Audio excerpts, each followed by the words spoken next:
श्रीक्षेत्र अच्छी सबुठ पुण्य क्षेत्र होची एई श्रीक्षेत्र माटी पवित्र माटी दर्शन माटी एवं मर्त्य वैकुंठर माटी बोली कह जाए से माटी रे एक चंदन पुष्करिणी यात्रा अति मनोरम एई चंदन पुष्करिणी भौरी यात्रा 21 दिन यात्रा 21 थर यात्रा जोटे कि भक्त माने दर्शन कर वैकुंठ प्राप्ति हेबे तेणु शास्त्र भी लिखा अछि ए दर्शन जदि थरे मात्र करंती ए भक्त माने जदि चंदन रे दर्शन करंती ताले ए जीवात्मा वैकुंठ प्राप्ति होई थाए तेणु शास्त्र रे विभिन्न प्रकार तथ्य मान रही किंतु तन्मध्यरु चंदन यात्रा अन्यतम यात्रा ए नरेंद्र पुष्करिणी जदि आम को जा ऐतिहासिक क्षेत्र को जाले राजा नरसिंह देव जो शासन करते कपिलेन्द्र देव थे एवं नरेंद्र नखजोड़ी महापात्र थे जो नखजोड़ी नरेंद्र महापात्र ए श्रीमंदिर आक्रमण रे बलिदान देइथिबा हेतु यार नाम थिला कौन ना नरेंद्र से राजा नरेंद्र मंदिर आक्रमण रे बलि देई श्रृंखलित जगन्नाथ तत्व श्रृंखलित पूजा विधि जगन्नाथ को उद्धार करने जगन्नाथ परंपरार आविष्कार को चिरदिन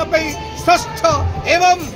स्वच्छता प्रदान करने जो थिला आग्रह से आग्रह युद्ध कर निजक बलि देते नरेंद्र नामक राजा नाम नामित होइछे आपणकर नरेंद्र पुष्करिणी जो नरेंद्र पुष्करिणी महाप्रभु भक्त को दर्शन देवाई विराट को दर्शन देले नरेंद्र को दर्शन देले कपिलेन्द्र को दर्शन देले भक्त को दर्शन देले चैतन्य को दर्शन देले दर्शन दर्शन भितर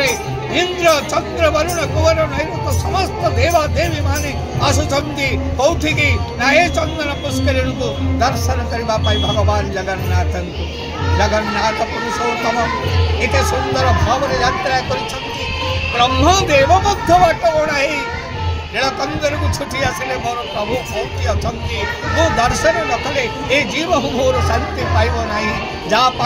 बाट मंगला को शरण करते जोग माया को शरण करते बाट देखेवाई निवेदन करते ब्रह्मदेव जोटा कि बाट मंगला बोलिक आज आपण माने दर्शन कर बाट मंगला होती जोग माया श्रीदेवी भूदेवी समस्ते होती तेणु शास्त्र में यह भी कथित अच्छे जा देवी सर्वभूतेषु मातृरूपेण संस्थिता नमस्तस्यै नमस्तस्यै नमस्तस्यै नमो नमः जा देवी सर्वभूतेषु सर्वस्वरूपेण संस्थिता नमस्तस्यै नमस्तस्यै नमस्तस्यै नमो नमः। ये यात्रा एक महान यात्रा किंवदंती यात्रा ऐतिहासिक यात्रा एवं सत्य ठारू तृतीया द्वापर कलिर यात्रा सहित समभाव यात्रा आज परिगणित होती ए भौरी यात्रा एक समापित यात्रा भक्त दर्शन यात्रा मुख्य प्रधान यात्रा से यात्रा यात्रा भितर समस्ते आज भगवान को दर्शन करी वैकुंठ प्राप्ति होगापाई भगवान आशीर्वाद प्रदान करी जल सिंचन करुछंती ए जल को आम कथार भली दर्शन करी भगवान को आम आमर मनस्कामना पूर्ण करने सहित वैकुंठ प्राप्ति होगा तो दूर कथा दर्शन कले स्वयं जगन्नाथ आशीर्वाद प्रदान करेंगे। जय जगन्नाथ जय जगन्नाथ जय जगन्नाथ।